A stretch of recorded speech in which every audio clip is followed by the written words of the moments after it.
Hello అండి. నమస్తే. ఇప్పుడు మనం పిల్లలకి బాగా ఈజీగా డైజెస్ట్ అయ్యే ఒక ఈజీ రెసిపీ చూద్దామండి. మా పిల్లలు చాలా ఇష్టంగా తింటారనమాట. అదే palak upma. First stove on చేసుకొని కడాయి పెట్టేసుకొని, మీ దగ్గర ఆయిల్ ఉంటే ఆయిల్ లేకపోతే గీ వేసుకొని లైట్‌గా జీలకర్ర, ఆవాలు వేయాలి. తర్వాత సన్నగా కట్ చేసిన ఆనియన్స్, టొమాటోస్, ఒక 2, 3 కరివేపాకు లీవ్స్ కూడా వేసి బాగా ఫ్రై చేసుకోండి. తర్వాత వాష్ చేసి కట్ చేసి పెట్టిన పాలకూర ఆకులు కూడా వేసి బాగా ఫ్రై చేసుకోండి ఆయిల్‌లో. అది కొంచెం దగ్గరకు అయ్యాక క్యారెట్ తురుము కూడా వేసుకోవాలి. వేసుకొని దాన్ని కూడా బాగా ఫ్రై చేసుకొని ఒక హాఫ్ కప్ సన్నటి ఉప్మా రవ్వ ఉంటుంది కదండి, దాన్ని వేసుకోవాలి.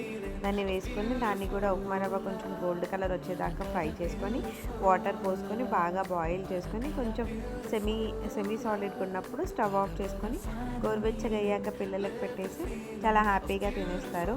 పిల్లలకి బాగా కడుపు కూడా బాగా నిండిపోతుంది అనమాట ఇది తినడం. ఇది పిల్లలకి బాగా ఈజీగా డైజెస్ట్ కూడా అవుతుందండి. సో మీరు కూడా ట్రై చేసి మీ పిల్లలకి పెట్టేసేయండి. Thank you. Bye bye.